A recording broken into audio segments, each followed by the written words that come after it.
오늘은요 창세기 1장 1절의 말씀인데요. 오늘부터는 사도신경 강의를 시작하도록 하겠습니다.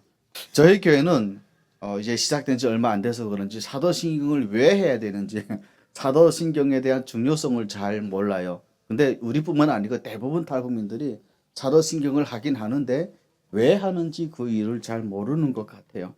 그래서 오늘부터 저희 교회는 한 13번에 걸쳐서 13번에 걸쳐서 사도신경을 배우도록 하겠습니다. 같이 일단 말씀을 읽습니다. 창세기 1장 1절 말씀인데요. 제가 화면에 띄워졌으니까 함께 합독합니다. 시작. 태초에 하나님이 천지를 창조하시니라. 아멘. 기독교 신앙을 가장 정확하고 간결하게 표현하고 있는 것이 있다면 그것은 아마도 사도신경일 것입니다. 여러분, 신경이라는 말이 무슨 말인지 아세요? 신경이 영어로 하면 이제 트리드인데요. 이 뜻은요, 믿음의 내용, 그런 뜻입니다. 이 사도신경이라고 하는 것은요, 종교 개혁자였던 마틴 루터에 의하면 한 사람이 작성한 것이 아니고요, 마치 꿀벌들이 갖가지 꽃들로부터 꿀을 모아오듯이 사도들의 성경적인 가르침을 한데 모아놓은 것, 그게 바로 사도신경이라는 것입니다. 다시 말하면 사도들의 가르침의 엑기스다라는 뜻에서 사도신경 이렇게 부르는 것입니다. 그러면 왜 사도신경이 중요하냐? 이것은 우리가 신앙하는 이 기독교의 가장 중요한 표준이 되기 때문입니다. 그리고 이것은 당연히 우리 모두에게 구원의 신앙이 지금 어디 있는지 없는지를 확인하게 해주는 기준이 됩니다. 그래서 보통은요, 세례나 침례를 베풀기 전에 문답을 하거든요. 그때 꼭 확인하는 게 뭔지 아세요? 바로 이 사도신경의 내용을 확실히 알고 있는지를 확인하게 되는 것입니다. 그런 의미에서 사도신경은 신앙교육의 기초 자료로도 매우 유용합니다. 특별히 사도신경은요, 간결해요. 그리고 쉬워요. 그렇기 때문에 우리들의 자녀들에게도 혹은 초신자들에게도 그 짧은 시간 안에 쉽게 기독교를 이해할 수 있게 합니다. 그리고 지금 세상에는 이단들이 많잖아요. 그 이단인가 아닌가를 분별하는 기준이 되기도 합니다. 이런 이유 때문에 대부분의 개신교에서는요, 이 사도신경을 예배 때 늘 고백하게 하는 거예요. 그래서 사도신경은 전체적으로 보면 세 부분으로 되어 있죠. 첫 부분이 전능하사 천지를 만드신으로부터 시작된 성부 하나님에 대한 신앙 고백. 둘째 부분이 그의 외아들로부터 시작되는 성자 예수님에 대한 신앙 고백. 그리고 세 번째가 마지막이 성령을 믿사오며 하는 성령 하나님에 대한 신앙 고백이에요. 그렇다면 이제 그 첫 부분인 성부 하나님에 대한 신앙 고백을 우리는 왜 또 어떻게 하고 있는가를 살펴보려고 합니다. 첫 번째로 전능하사 천지를 만드신 하나님 아버지를 내가 믿사오니 라는 이 부분에서 이 성부 하나님에 대한 신앙 고백에서 가장 중요한 게요, 하나님의 창조를 믿느냐 하는 거예요. 이 고백이 분명하다면 그 다음에 하나님께서 우리들을 구원하시기 위해서 예수님을 통해 십자가의 대속의 일들을 이루셨다는 것도 믿을 수 있게 되는 거고요. 또 우리가 이 땅에 사는 동안에도 하나님께서 우리를 보호하시고 인도해 주신다는 것도 믿기에 평안 가운데, 평강 가운데 신앙생활을 할 수도 있기 때문입니다. 오늘 본문으로 정한 창세기 1장 1절 우리 다시 한번 여러분이 큰 목소리로 선포하듯이 한번 읽겠습니다. 시작. 태초에 하나님이 천지를 창조하시니라. 아멘. 여기서 말하는 태초는 시간의 시작과 역사의 시초예요. 이 말이 무슨 말이냐 하면 이 시간도 사실은 하나님이 창조하신 거라는 말입니다. 그런데 하나님은 태초에 처음 6일 동안 이 모든 우주 만물을 창조하셨어요. 그리고 그 창조는 완전한 창조였다, 그렇게 말할 수 있죠. 왜냐하면 하나님이 창조하실 때마다 계속 하신 말씀이 뭐였죠? 하나님이 보시기에 좋았더라. 만족하실 정도로 완전한 창조시라는 거죠. 그러나 특별히 이 다원이라는 사람이 이 진화론을 내세운 이후에 사람들은 하나님의 창조를 부인하기 시작했어요. 근데 이것을 알고 보면 사실은 세속화에서 시작한 것이다라는 것을 알 수 있습니다. 여러분, 세속화 하면 우리는 뭘 떠올리느냐 하면 교회가 세상 것 좋아하고 세상 것 챙기는 것을 세속화라고 이해를 해요. 보통은 그리 이해를 하죠. 물론 이 세속주의 실제적인 모습은 그렇게 나타나기도 합니다. 그러나 세속주의의 진짜 의미는 그게 아니에요. 세속주의의 출발은 그게 아니라 말씀드렸다시피 인간의 이성과 신앙은 얼마든지 조화를 이룰 수 있다고 말했던 13세기 토마스 아퀴나스하고 14세기서의 오카메 윌리엄이 주장한 이 유명론가의 논쟁에서 이 아퀴나스가 패배하면서부터 세속주의가 시작되었습니다. 이게 무슨 말이냐면 이 원려민의 시온 이 노미널리즘의 유명론이 뭐냐면 한마디로 말하면 인간의 이성과 신앙은 함께할 수 없다. 별개의 것이라는 거예요. 그래서 이 원론이 무슨 말을 했냐면 창조주 하나님은 존재하신 게 분명하다는 거예요. 하나님의 존재는 인정합니다. 그런데 문제는 그분은 인간 세상과는 구별된 상태로 계시는 분이시고 또 그래야 된다라고 말을 했다는 거죠. 이 말은 무슨 말이냐면 말은 창조주 하나님의 존재를 인정한다고 말하는 것이지만 엄밀히 말하면 그것은 하나님의 존재를 부인하는 것입니다. 그래서 결국 이 유명론으로부터 시작된 세속주의는 19세기, 20세기 최근에 들어서 생긴 게 아니고요. 이미 13, 14세기 때부터 시작이 되어서 인간의 타락한 이성을 가지고 신앙에 대해서 함부로 판단하고 해석하기 시작한 것입니다. 그래서 여러분 그때부터 나오기 시작한 게 뭐냐면요. 근세 시대부터 나온 소위 비평학적 성경 해석이에요. 성경을 인간의 이성으로 이해할 수 있는 부분만 받아들였다는 거예요. 그래서 이성적으로 도저히 이해가 되지 않는 부분, 예를 들면 예수님이 동정녀 마리아에게 나오셨다, 예수님이 물 위를 걸으셨다, 하나님이 홍해를 갈랐다, 이건 말도 안 되는 얘기라는 거예요. 그래서 인간의 이성으로는 이해가 될 수 있도록 성경을 재단하고 짜집기 하는 것입니다. 결국 이런 세속주의는요, 안타깝게도 기독교 신앙을 허물어뜨리기 시작했고 결국 나중에는 19세기 들어서 진화론과 같은 자연과학에까지 영향을 미쳤다는 것입니다. 결국 등장한 게 뭐냐? 여러분들 들어보셨을 거예요. 1859년에 등장한 진화론인 거죠. 그런데 이 진화론이 누가 했냐면 다원이 했거든요.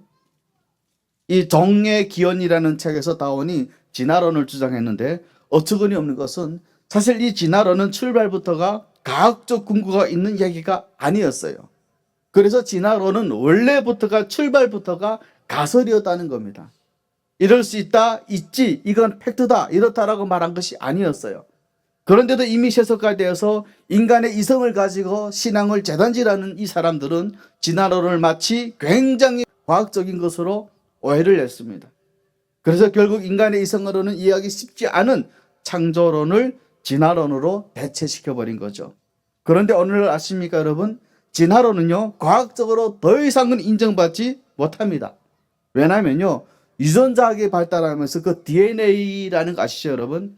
이 연구가 발달하면서 원숭이의 유전자와 인간의 유전자는 애초에 근본이 달라서 진화할 수가 없다고 하는 것입니다. 그리고 사실은 이 진화론은요 그 자체가 논리적인 모순을 안고 있어요. 여러분 생각해 보세요. 진화론의 이야기처럼 인간의 조상이 원숭이였다면 그 원숭이로부터 진화의 과정을 역으로 계속 추적해 가보세요. 그러면 어떤 최초의 원 물질이 나오지 않겠습니까?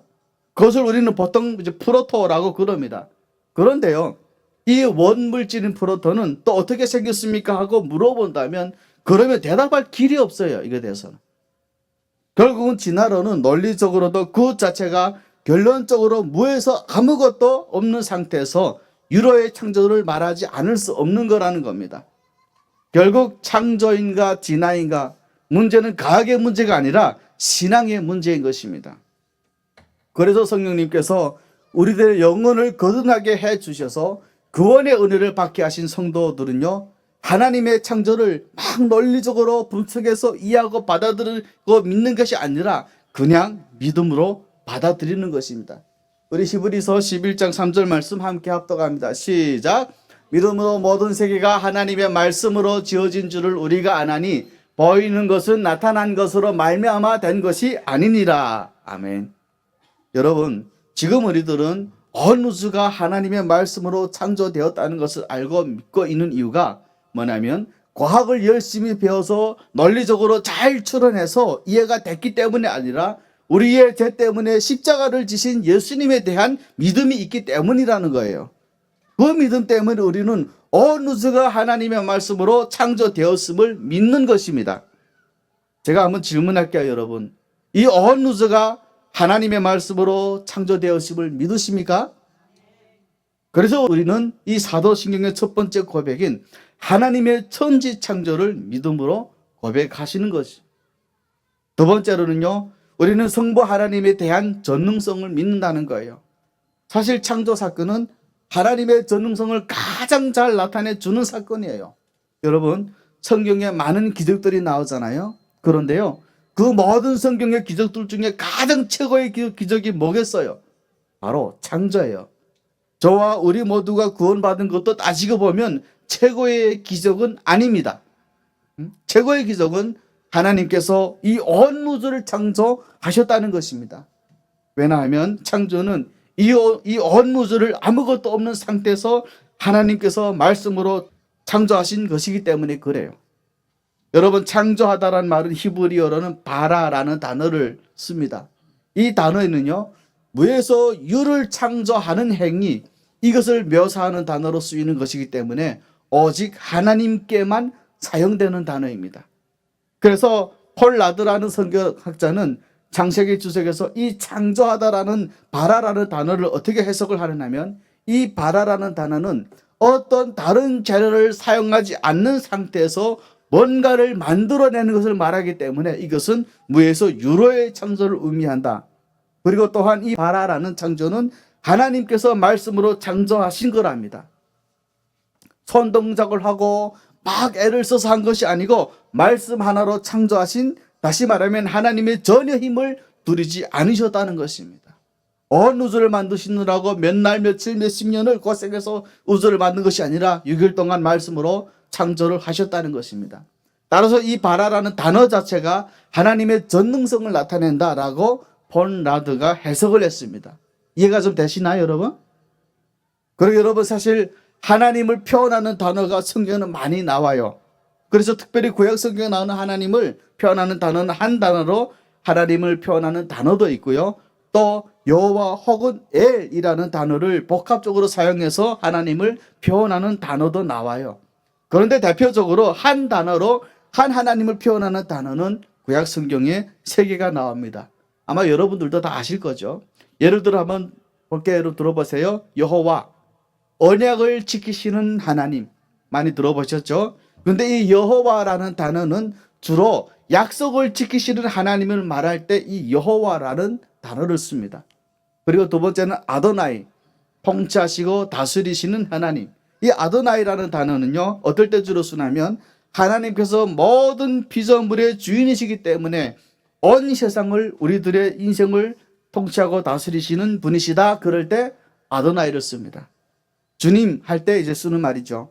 그리고 마지막으로 엘 혹은 엘로힘, 절대적인 힘을 가지신 하나님. 이게 뭐냐면요, 이방 신들하고는 비교될 수 없는 절대적인 파워를 가진 경외의 대상으로서의 하나님 말할 때 이 엘로힘을 쓰는 것입니다.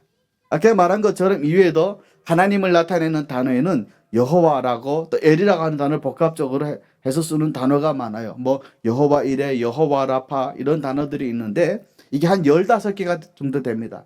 그런데 그중에 성경에 하나님을 나타내는 단어 중에 가장 많이 쓰인 단어가 뭘 것 같아요? 원어에서는 엘로힘이라고 합니다. 그 말이 무슨 말이냐면 하나님은 절대적인 힘을 가지신 분임을 나타내는 것, 이것이 하나님의 가장 대표적인 특성이라는 것입니다. 그래서 여러분, 사도신경도 하나님을 표현할 때 딱 두 단어를 쓰는데 뭐냐면 전능하사 천지를 만드신 하나님이라고 얘기를 하는 것입니다. 하나님의 전능성을 말하는 거죠. 그러면 이제 하나님의 전능하신 능력으로 6일 만에 온 우주를 말씀하심으로 창조하신 분이라고 하시면 그것은 우리 하나님께서는 어떤 그 외의 기적도 가능하다는 것을 의미하는 거예요. 우리들을 구원하시기 위해서 그 아들 예수님을 십자가에 죽게 하시고 그 예수를 믿는 자마다 구원을 얻게 하는 것, 이것도 하나님의 입장에서는 온 우주를 6일 만에 말씀으로 창조하신 하나님의 입장에서는 얼마든지 하실 수 있는 일이었어요. 그것을 하실 수 있는 하나님이시라면 우리들이 죽일병에 걸렸다고 그래서 말기암에 걸리신 혹은 도저히 방법이 없는 그런 우리들의 인생의 문제를 해결 못해 주시겠냐 말입니다.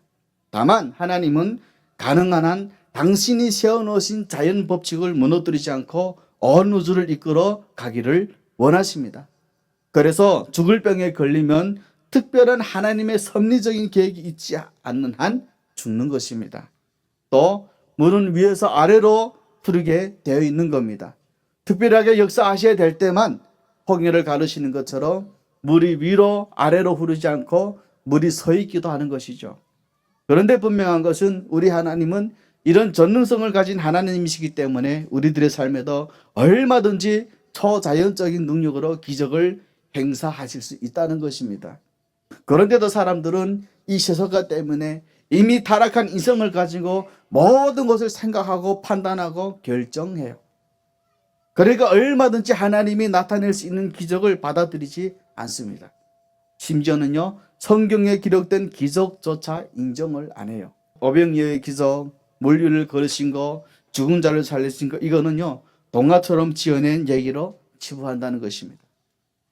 그러나 여러분, 하나님께서 무에서 유를 창조해 내신 창조주 하나님이시라면 우리들의 인생 가운데서도 이 세상 가운데서도 얼마든지 기적을 행사하실 수 있는 그런 분이신 것입니다. 그런 하나님을 우리는 너무나 짧은 지식 가지고 경험을 가지고 함부로 그 하나님을 무시하고 전능성을 판단하는 거예요. 여러분 혹시 기억하시겠는지 모르겠지만요, 몇 년 전에 오스트레일리아 호수에서 어떤 일이 벌어진지 아세요? 하늘에서 비가 내린 것이 아니고요, 하늘에서 물고기가 소나기처럼 쏟아져 내렸습니다. 여러분 이게 거짓말이 아니고요, 여러분 그 유튜브를 한번 보세요. 이게 다 나와 있거든요. 저도 이거 설교 작성하면서 유튜브에 직접 들어가 보게 됐습니다. 아니 이게 어떻게 하늘에서 물이 떨어져야 되지 물고기가 쏟아 떨어지냐 하는 거죠. 그야말로 이런 일은 동화 속에나 나오는 그런 있을 법한 얘기잖아요. 그런데 이런 일이 실제로 일어났어요. 어쩌면 하나님은 우리에게 성경 속의 말씀들을 진짜로 잘 못 받아들이고 의심하는 우리들에게, 얘야, 그 일은 성령의 기록일 뿐만 아니라 오늘 네가 사는 이 시대도 얼마든지 있을 수 있는 거란다, 그것을 알려주시기 위해서 하늘에서 물고기가 떨어지게 하시는지도 모르겠습니다. 그런데 우리가 철저까지 믿고 있는 과학이라 하는 것도요, 과학자들 스스로 밝히고 있듯이 우주의 비밀을 0.0001%도 밝혀내지 못한 거라는 것입니다. 그런데 우리는 그 어줍지 않은 과학을 가지고 그 과학이라는 이름으로 함부로 하나님 없다고 단정하고요, 내가 경험하지 못하고 내가 이해할 수 없다고 그래서 하나님의 전능성을 의심합니다. 사랑하는 성도 여러분, 우리는 하나님이 오늘도 살아계셔서 우리들의 삶과 인류의 역사를 이끌어 가시는 분이신 것을 믿어야 되는 것입니다. 또 하나님께서 원하신다면 오늘 이 순간에도 여전히 우리들의 인생에도 필요하시다면 기적을 나타낼 수 있는 분임을 믿으셔야 되는 것입니다. 그렇다면 이제 하나님이 창조주이셔서 모든 우주 만물에 대한 절대적인 소유권, 또 절대적인 주권을 가지고 계시는 분이라면 오늘 우리는 어떤 마음과 자세로 신앙생활을 해야 하겠습니까? 이 말씀이 사실은 우리들의 삶에 적용하는 오늘 진짜 들어야 될 말씀인 것입니다. 첫 번째로는요, 항상 하나님의 도우심을 구하며 그분의 그 도우심 가운데 살아야 한다는 거예요. 하나님을 믿는 성도들에게 주어진 특권 중에 가장 큰 특권이 뭔지 아세요, 여러분? 기도하는 것입니다. 사실 아무리 컴퓨터가 최신 버전으로 업그레이드되고 좋은 컴퓨터도요, 파워에 연결이 되어 있지 않으면 아무 쓸모가 없습니다. 마찬가지죠.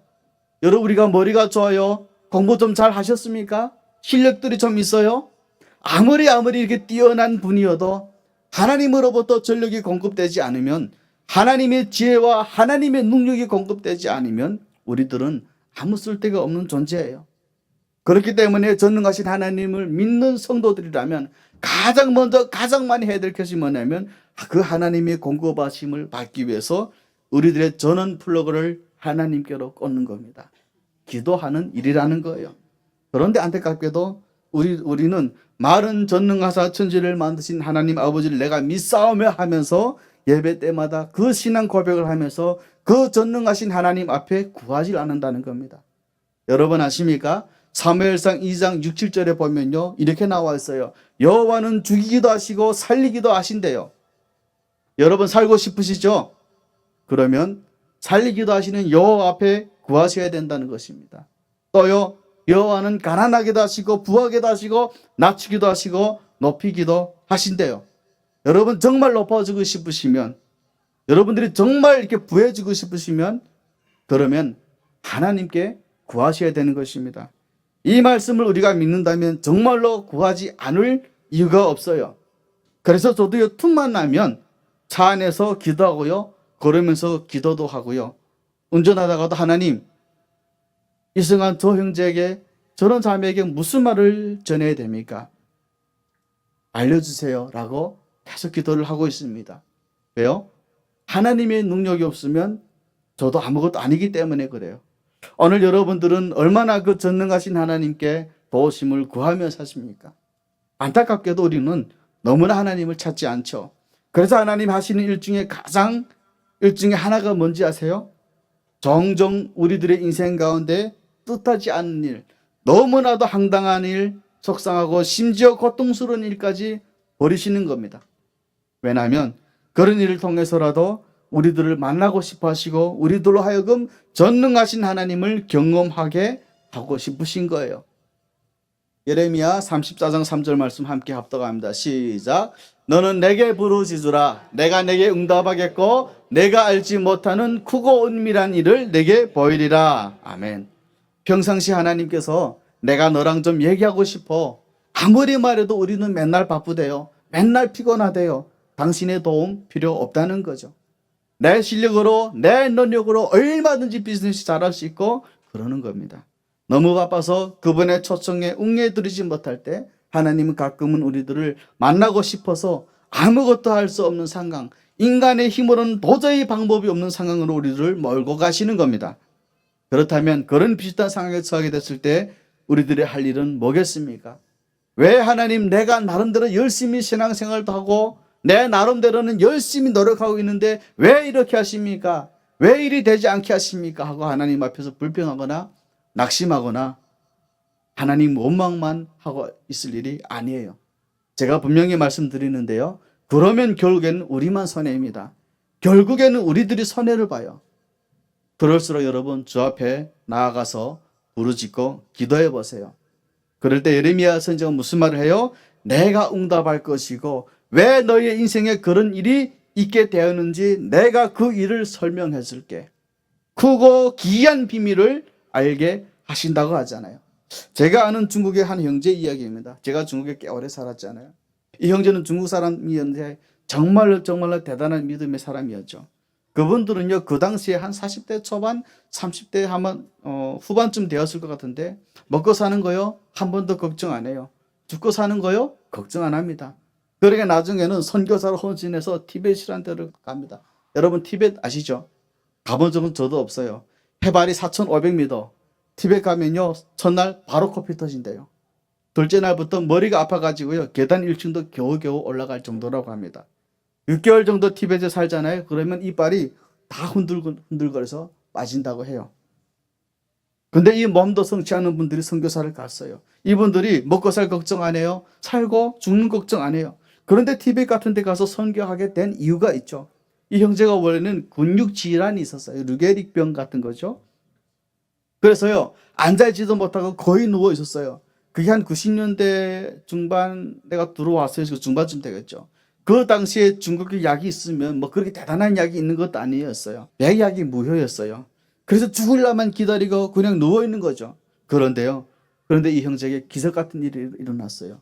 그 형제가 사는 동네에 선교사님들이 오셔서 복음을 전했는데 그 복음을 전해 듣고 이 형제가 기도하는 가운데 기적처럼 이 형제가 일어나게 되었다는 것입니다. 그래서 이 형제는 사람의 생명이 하나님의 손에 달려있다는 말을 철석같이 믿습니다. 여러분들은 우리들의 생명이 여호와의 손에 달려있다고 하시면 믿으시겠습니까? 아멘입니다. 그런데 왜 그렇게 우리가 사는 인생에 두려움을 갖고 살까요? 이 형제는 그것을 경험한 거예요. 죽는 것밖에는 소망이 없는데 약 하나 안 썼는데도 기가 막히게 하나님께서 일어나게 하시니까 그러니까 먹고 살 걱정 안 해요. 살고 죽는 거 걱정 안 합니다. 그래서 보통 사람 같으면 올라가면 6개월이 아니라 며칠도 견디기 힘든 그 티벳 올라가서 선교하는 거였어요. 사랑하는 여러분, 전능하신 하나님을 믿는다고 신앙 고백하면서도 그 전능하신 하나님 앞에 우리들의 인생에 크고 작은 문제를 부탁도 하지 않는 사람들은 정말 어리석은 사람들이에요. 아무쪼록 저 여러분들은 이 전능하신 하나님이 주신 기도의 특권을 잘 활용해서 하나님의 능력을 많이 체험할 수 있기를 축원합니다. 두 번째로는요, 어떤 상황에서도 변함없으신 그 하나님을 신뢰하기에 평안을 누리며 살아갈 수 있는 것입니다. 여러분, 이 세상이 얼마나 불확실하고 불안합니까? 언제 어떻게 될지 모르잖아요. 그런데 우리는요, 아무리 옆에 있는 사람이 심지어 우리들 자식이 챙겨준다고 해서 사소한 것은 챙길 수 있어요. 그런데 정말 중대하고 심각한 문제에 대해서는 아무런 도움도 못 줍니다. 예를 들어 볼까요? 부모가 자식들한테 밥은 지어줄 수 있어요. 따뜻한 밥 한 끼는 해줄 수 있죠. 근데 여러분이 자식 대신 아파줄 수 있습니까? 여러분이 여러분 자신 대신에 입학시험 SAT 대신 쳐줄 수 있나요? 부부끼리 서로 많이 사랑하잖아요, 우리가. 우리들 가정에는 서로 사랑하는 부부들이 꽤 많죠. 근데 여러분, 그 아내 대신, 남편 대신 수술 받아줄 수 있습니까? 수술은 고사하고 아마 수술실도 거의 못 들어갈걸요? 이것은 우리들이 무관심해서가 아니라 우리가 무능력하기 때문에 그렇습니다. 그런데 전능하신 하나님을, 나의 하나님을 모시면 그분이 나의 모든 삶을 책임져 주시고 보호해 주신다는 겁니다. 이사야서 4장 43장 1절 2절 말씀 우리 함께 합독합니다. 시작. 야곱아 너를 창조하신 여호와께서 지금 말씀하시느니라. 이스라엘아 너를 지으신 이가 말씀하시느니라. 너는 두려워하지 말라. 내가 너를 구속하였고 내가 너를 지명하여 불러나니 너는 내 것이라. 내가 물 가운데로 지날 때에 내가 너와 함께 할 것이라. 강물 건널 때에 물이 너를 침몰하지 못할 것이며 내가 불 가운데로 지날 때에 타지도 아니할 것이요 불꽃이 너를 사르지도 못하리니. 아멘.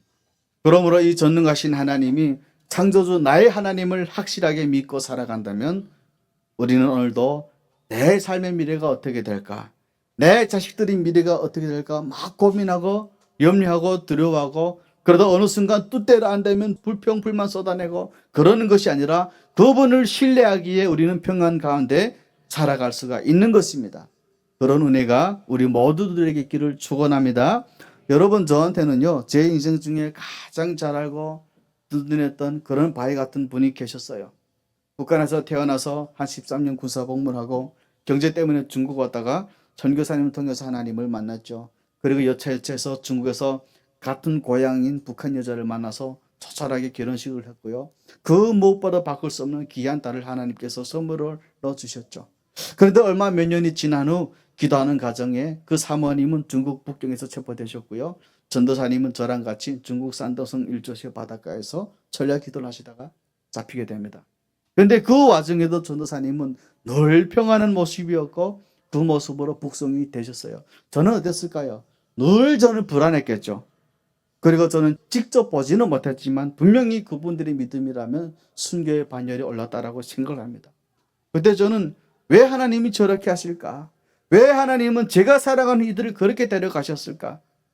그런데 지금 돌이켜보면 그렇게나 나약하고 이기적이었던 제게 보여주시는 것 같았어요.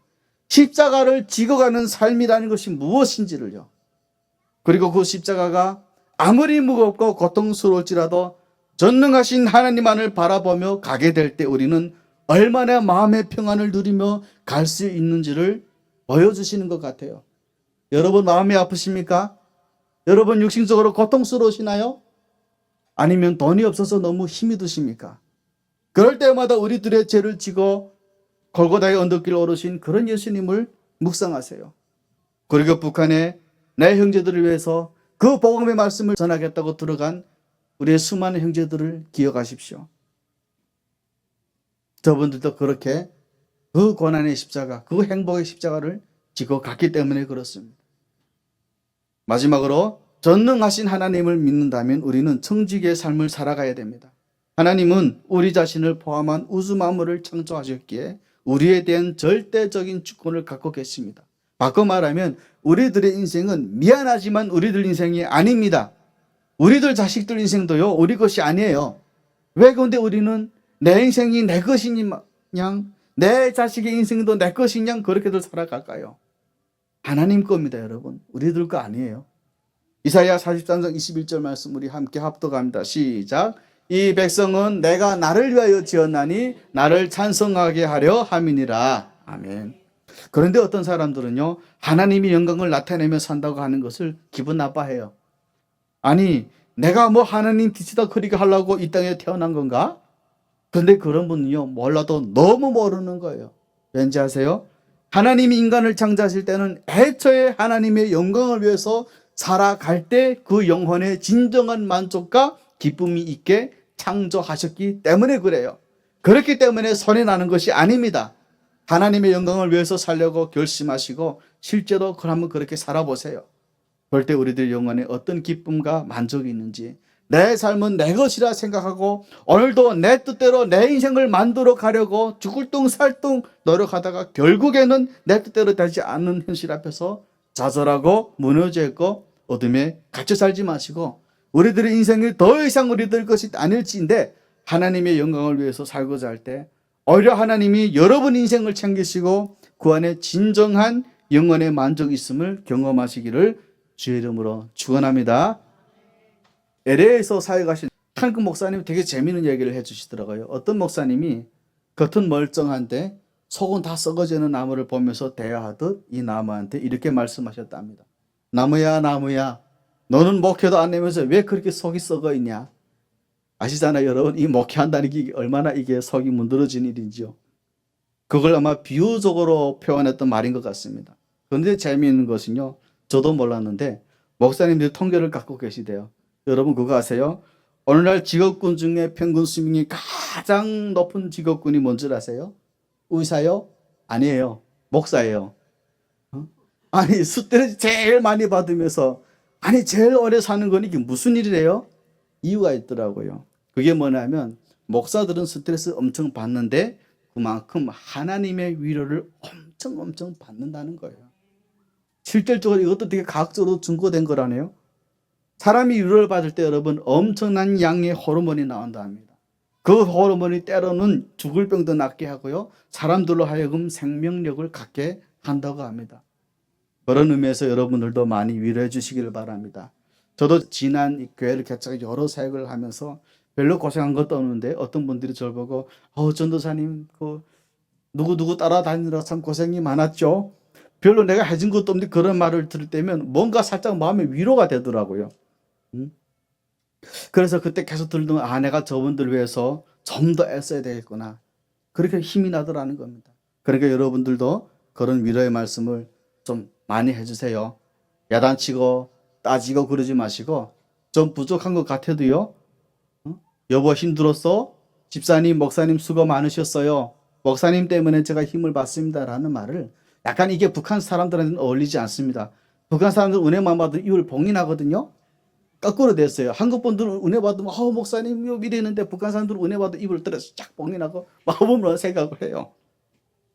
그러면 그런 분들도 그런 여러분의 위로와 격려를 받고 또 힘을 내는 것입니다. 그런데 놀라운 것은요, 내가 위로를 받을 때뿐 아니라 내가 누군가를 위로할 때도 그 생명력을 주는 호르몬이 나온다는 겁니다.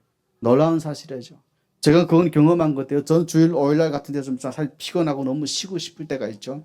그래도 정말 찾아가기 힘들어하는 그 찾아가서 그런 지체를 찾아가서 위로도 해주고 말씀으로 격려하고 돌아오잖아요. 그러면 제 마음이 얼마나 기쁜지 모르고 막 힘이 나요. 분명 아까까지는 좀 쓰러지기 일보 직전이었는데 그 형제를 만나서 자매를 만나서 대화하고 교제하고 탁 나오면 되게 마음에 엔돌핀이 돌아가지고 되게 멀쩡해가 나올 때가 너무 많다라고 하는 것입니다.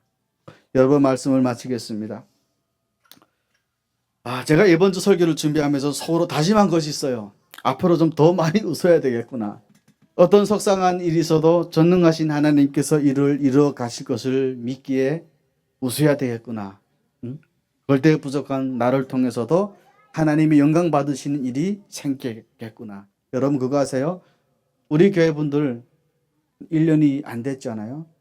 근데 처음에 우리 교회 나올 때는요, 졸업을 때 다들 우중충했어요. 다들 기가 팍 죽어가지고 애들 들어오는데 내가 여기서 딱 보면 이제 들어오는 분들 얼굴 보면 좀 약간은 뭐 100%는 아니지만 한 몇 프로 정도는 실감하거든요. 그런데 많이 밝아졌어요. 이건 제 능력이 아니고요. 그 하나님의 빛이, 그 성령의 빛이 그분들의 그 촘촘한 마음을 지금 가늘하게 지금 들어가고 있다고 하는 증거가 되는 것입니다. 그런 여러분들도 그런 전능하신 하나님을 믿으신다면 지금보다 더한 주님의 평강으로 늘 심각한 얼굴보다는 웃음 띤 얼굴로 살아가시는, 그래서 그런 여러분의 모습을 통해 하나님의 영광을 받으시기를 축원합니다.